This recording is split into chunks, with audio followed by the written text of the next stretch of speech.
As promised, considering Danco botched the literal hell out of Ultron versus Megatron and even stating why it wasn't a close fight, here you guys are going to get not only the proper research, but the proper evidence for why this fight is actually in Megatron's favor more often than not. So without further ado, let's begin. Y'all already know we get down to the meat and potatoes here, so we're actually going to just go ahead and just start scaling off of, immediately here. Ultron is universal. However, here's the thing. He does not scale to current Marvel characters. Characters like Thor, Hulk, and I would even say Sentry right now as well, he does not scale to. He scales to more of their pre-upgraded versions here. So while he is powerful, he is not on that level. So without further ado, let's begin here. We'll be using a main 616 Ultron versus a main IDW Megatron. Now let's talk about it. Getting speed out the way, Ultron is faster than light to measurable levels of speed, being able to easily react and catch characters like Quicksilver, Rogue, Vision, Thor, and Iron Man, who all have faster than light to many times faster than light speeds here. Ultron possesses the following abilities. Energy projection, because again, he was based off of, well, Hank Pym's creations with a little bit of Iron Man in there.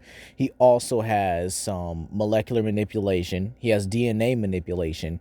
He has hacking and corrupting to the point where he was able to corrupt the Phalanx, which is a bioorganic race that was in the Kree galaxy. And then he used them to conquer the Kree galaxy. However, Ultron's hacking capabilities have come so far that he is now able to hack organic material. Now, this is without the Soul Stone, mind you. This is important because he was able to actually control characters like Blastar, Super Skrull, Ronin, and even Wraith to a certain degree here. And, well, believe it or not, Ultron has been able to do this on multiple occasions, even infecting characters like Thor, Scarlet Witch, and Quicksilver. This is Jane Foster for Thor, by the way. Now, believe it or not, putting him on the same level as Thor is actually pretty consistent, considering he is one of the more dangerous threats that Thor has to face here. Thor being able to destroy the God Bomb and actually tank it, by the way, which actually means he would be, I guess you could say, on the same levels as Odin, or at least close to the levels of Odin, considering the God Bomb was made to kill every god in existence in the 616 multiverse. Then you have the sheer fact that when he ragdolls Iron Man is consistently, and well, I guess you say more so now with his more upgraded suits, around the same levels as Thor. Okay, he's been able to one-shot an amped Ulik, which has basically been able to beat the crap out of Thor.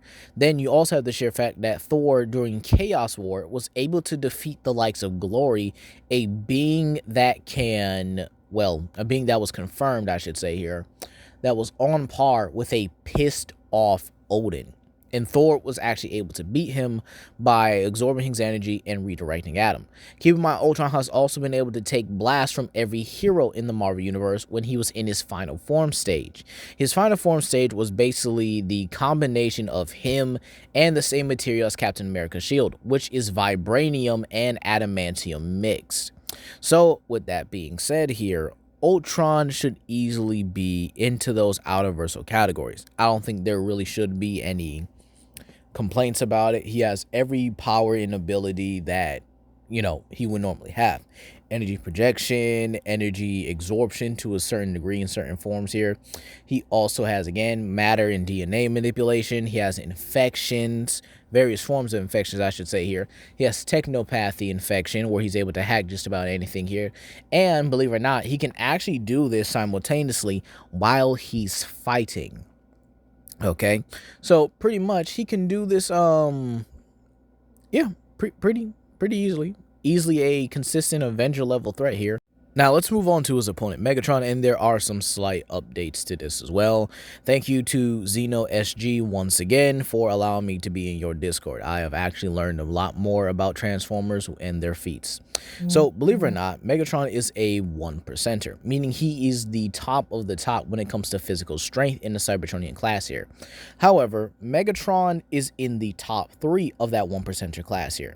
Now, I'll explain what that means here, but let's just cover his basic abilities. Megatron possesses antimatter and is actually able to use it to power up his fusion cannon, which is actually important here because this means he's always been blasting antimatter from his fusion cannon. I think y'all need to really think about that for a minute.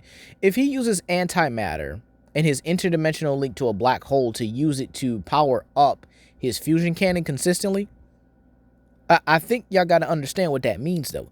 He's using antimatter from a black hole to consistently pulverize and destroy someone. That's crazy. Now, as for some of his other stuff, he has antimatter, teleportation.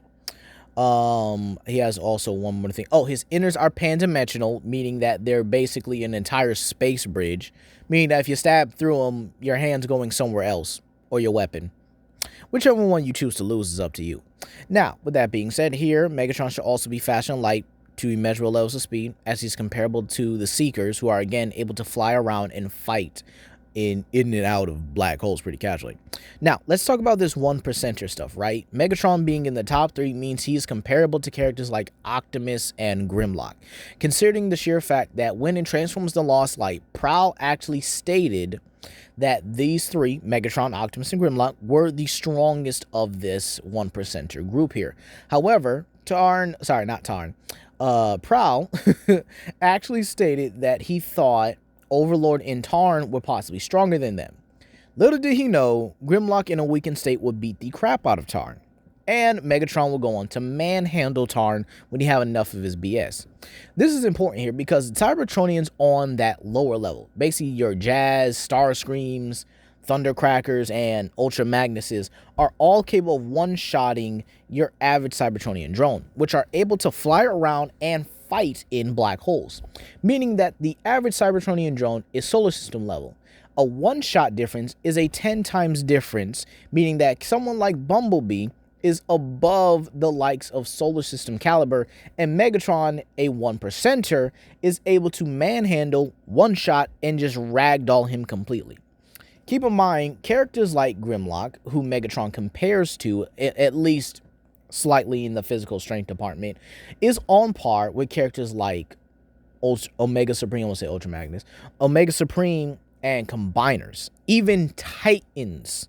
Okay? So this is important because, again, Devastator, a combiner that Grimlock regularly beats and has even one-shotted at one point, is able to crater and manhandle the likes of Galvatron, someone who has been able to kill the likes of Nexus Prime. Now, again, I still have to do the 13 Primes video and explain how they work and everything. And again, this would be like a brief thing. But the Primes themselves are all embodiments of something given to them from Primus, with the Nexus Prime embodying the very concepts of combination. This is important because since they're all multiversal singularities, they all have these avatars, which you could actually say are made out of platonic concepts, just like their creator Primus. And keep in mind, Megatron has also been able to harm Devastator and actually give him a run for his money, even if he wasn't doing so out here. But again, this also dives into the next thing, his Or 13 body. This is important. Or 13 is the concept of power. The ores in the Transformers franchise are actually known to be various forms of concepts. Megatron originally had this black jet body, and it was given to him by Shockwave, and that was made out of the concept of Or 13. They literally took a concept, turned that sucker into a metal, and made it armor. And again, this is also important.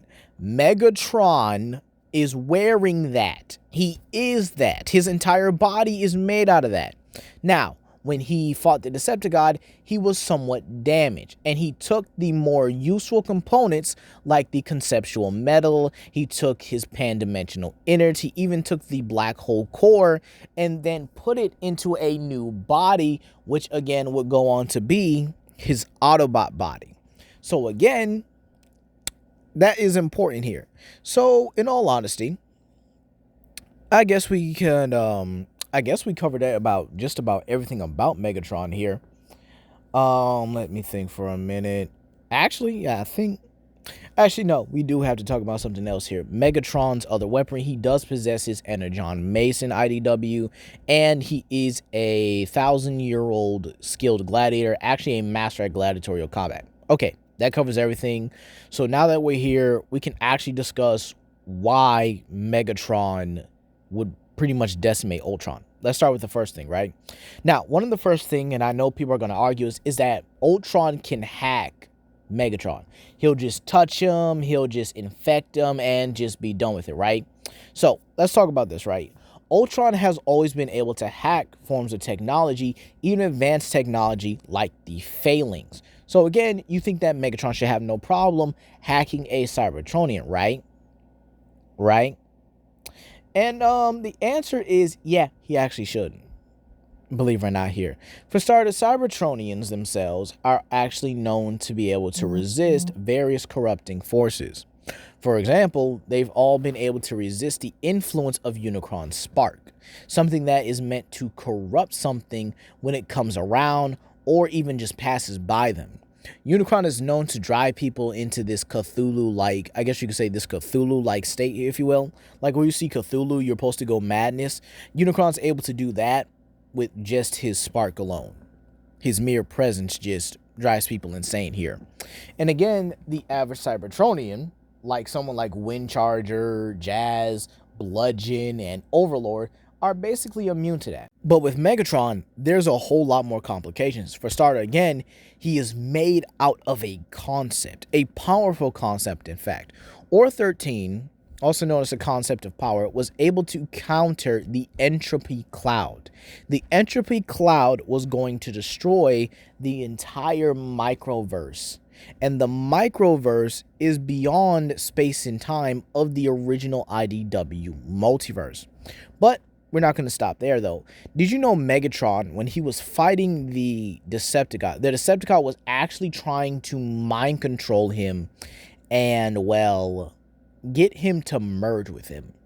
And yet Megatron not only fought the Decepticons still, but he resisted that control the entire fight. So he's having an entire mental battle and a physical battle. Something very similar to Ultron. But here's where it gets crazy, right?